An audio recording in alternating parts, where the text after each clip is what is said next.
In the name of Allah, the most gracious, the most merciful. Assalamu alaikum everyone. Welcome to my channel Learning with Anila Kathri. I hope you all are doing well. In last video, we started a story of Hira's accident, who were hit by a speeding bus and were badly injured. We also talked about a nurse who is actually trying her best to make Hira's limbs in motion and to make her brain process. For the translation of paragraph number 3, listen to me very carefully. But before that, please subscribe my channel if you haven't subscribed yet and press the bell icon. So let's have a look. A fellow nurse, एक साथी nurse.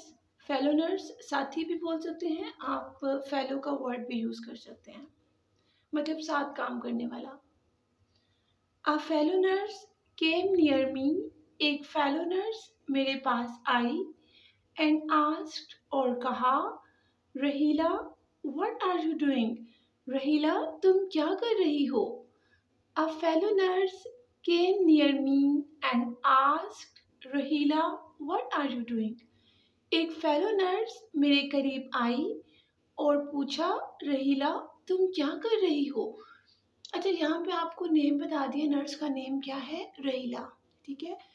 while in second paragraph आपको patient का नाम भी बताया था chapter में. that was I think Hira, right? fighting a lost battle, एक हारी हुई जंग से लड़ रही हो. अच्छा स्टूडेंट्स देखिए, आप ऊपर भी क्वेश्चन मार्क है, what are you doing? Okay. Fighting a lost battle, इसके आगे भी क्वेश्चन मार्क है, मतलब जो रहीला की फ्रेंड है वो उसे क्वेश्चन कर रही है. ठीक है. एक फेलो नर्स मेरे करीब आई और पूछा, रहीला तुम क्या कर रही हो? एक हारी हुई जंग से लड़ रही हो. मतलब क्या है इसका कि वो जो हीरा पेशेंट है उसकी कंडीशन इतनी स्वेयर किस्म की है, इस कदर वो बीमार है या जो भी उसके साथ एक्सीडेंट हुआ है उसकी हालत कंडीशन बहुत सीरियस है. तो नर्स जो है वो उसको एक्सरसाइज कराने की कोशिश कर रही है, उसको एक्टिव करने की कोशिश कर रही है, राइट. बट उसकी जो फ्रेंड है रहीला, उसने आके कहा इसने तो मर जाना है, इसने कौन सा बचना है, तो तुम क्यों इस पे इतनी एफर्ट कर रही हो? ये तो शायद नहीं ठीक हो पाएगी, you are just wasting your time, right. एक फेलो नर्स मेरे करीब आई और पूछा, रहीला तुम क्या कर रही हो? एक हारी हुई जंग से लड़ रही हो. आई वाज शॉक्ड, मुझे सदमा हुआ. एट फर्स्ट, पहले. टू हियर, सुनकर. अ कोलीग, एक कोलीग. अच्छा कोलीग साथी भी कह सकते हैं, साथ काम करने वाले लोगों को एक्चुअली हम कोलीग बोलते हैं. ठीक है. तो आप कोलीग भी लिख सकते हैं, बट उर्दू में कोलीग अच्छा नहीं लगेगा, बेहतर नहीं लगेगा, तो आप साथी का वर्ड यूज कर सकते हैं. रफीका का वर्ड भी यूज करते हैं कोलीग के लिए. ठीक है. I was shocked at first, पहले तो मुझे सदमा हुआ. टू हियर, सुनकर. अ कोलीग, एक साथी के. मेकिंग अ होपलेस कमेंट, नाउमीदी का तबसरा. कमेंट, तबसरा. होपलेस, नाउमीदी. पहले तो मुझे एक साथी के नाउमीदी के तबसरा पर सदमा हुआ. पहले तो मुझे एक साथी के नाउमीदी के तबसरा पर सदमा हुआ. मतलब वो कह रही है कि मुझे बहुत दुख हुआ, मेरी जो कॉलीग थी उसने इस तरह का कमेंट किया कि she is a hopeless patient and you are just trying to waste your time.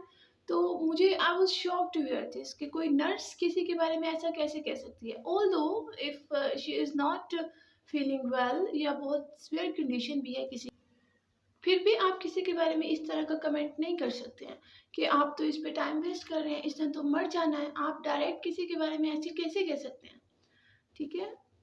तो नर्स कह रही है कि I was shocked to hear a colleague making a hopeless comment. पहले तो मुझे एक साथी की नाउमीदी के तबसरे पर सदमा हुआ. देन, फिर. आई रिप्लाइड, मैंने जवाब दिया. देन आई रिप्लाइड, फिर मैंने जवाब दिया. आई एम ट्राइंग, मैं कोशिश कर रही हूँ. To make her brain process, उसके दिमाग को फ़ाल बनाने की. प्रोसेस, एक्टिव करना, फ़ाल बनाना, काम में लेके आना. ब्रेन, दिमाग. I am trying to make her brain process मैं उसके दिमाग को फ़ाल बनाने की कोशिश कर रही हूँ। बाय हर सिस्टर्स वॉइस, उसकी बहन की आवाज़ के ज़रिए।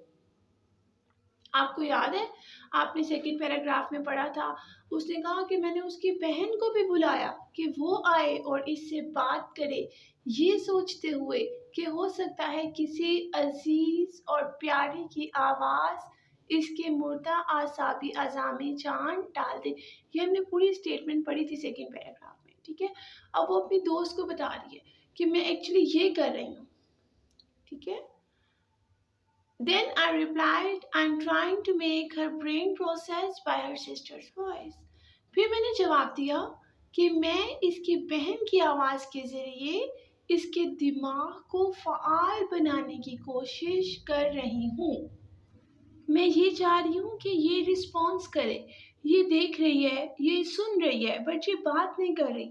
तो मैं ये चाहती हूँ कि अगर इसका कोई फैमिली मेम्बर आके इससे बात करेगा तो हो सकता है ये पॉजिटिवली रिस्पॉन्स करे, ठीक है।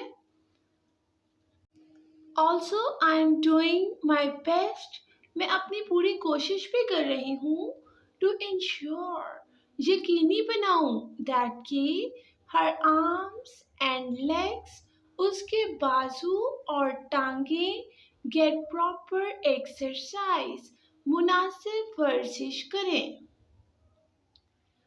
Also, I'm doing my best to ensure that her arms and legs get proper exercise.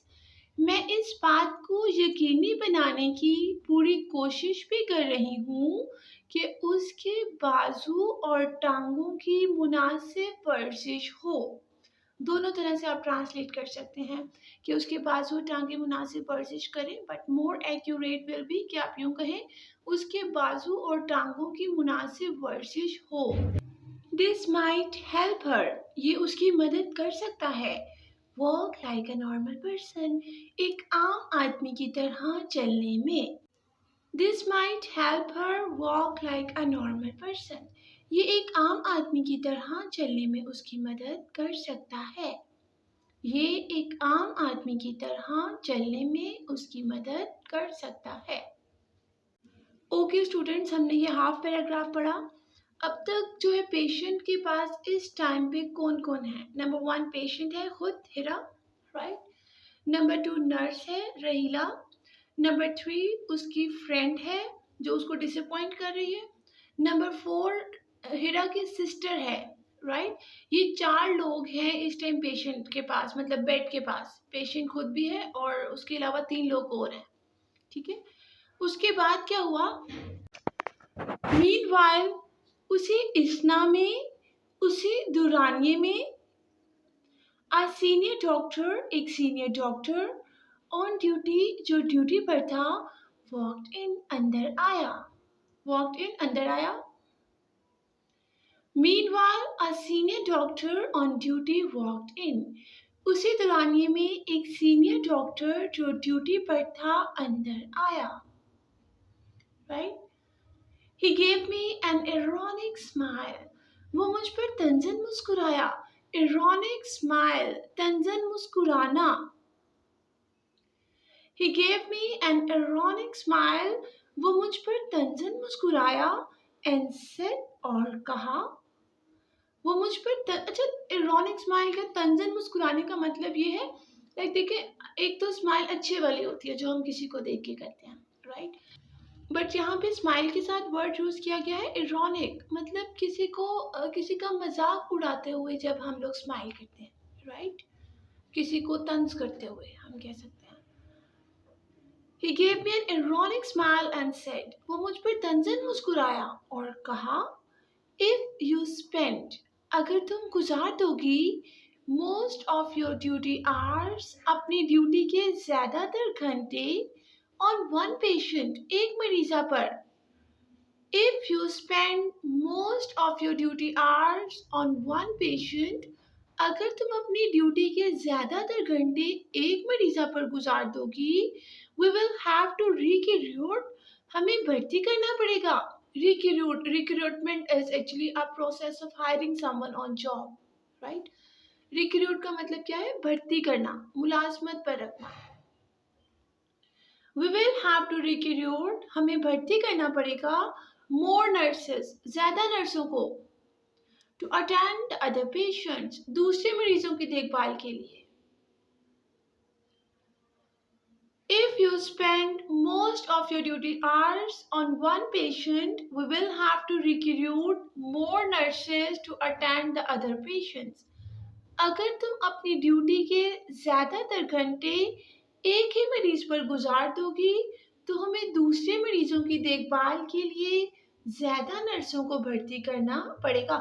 ये सारी बात कौन कह रहा है? सीनियर डॉक्टर कह रहा है। Listen to me very carefully. I will translate it one more time. Meanwhile, a senior doctor on duty walked in. He gave me an ironic smile and said, if you spend most of your duty hours on one patient, we will have to recruit more nurses to attend the other patient. उसी इस्ना में या उसी दौरानिए में एक senior doctor जो duty पर था अंदर आया। वो मुझ पर तंजन मुस्कुराया और कहा, अगर तुम अपनी ड्यूटी के ज़्यादातर घंटे एक ही मरीज पर गुजार दोगी तो हमें दूसरे मरीजों की देखभाल के लिए ज़्यादा नर्सों को भर्ती करना पड़ेगा। प्लीज गो, मेहरबानी करके जाओ, and see the other patients, और दूसरे मरीजों को देखो। मेहरबानी करके जाओ और दूसरे मरीजों को देखो। We do not have much hope for her, हमें इसके बचने की ज़्यादा उम्मीद नहीं है। We do not have much hope for her, हमें इसके बचने की ज़्यादा उम्मीद नहीं है। आप यूँ भी कह सकते हैं कि हमें इसके लिए ज़्यादा उम्मीद नहीं है, but that will be far better. अगर आप ऐसे राइट करते हैं, हमें इसके बचने की ज़्यादा उम्मीद नहीं है।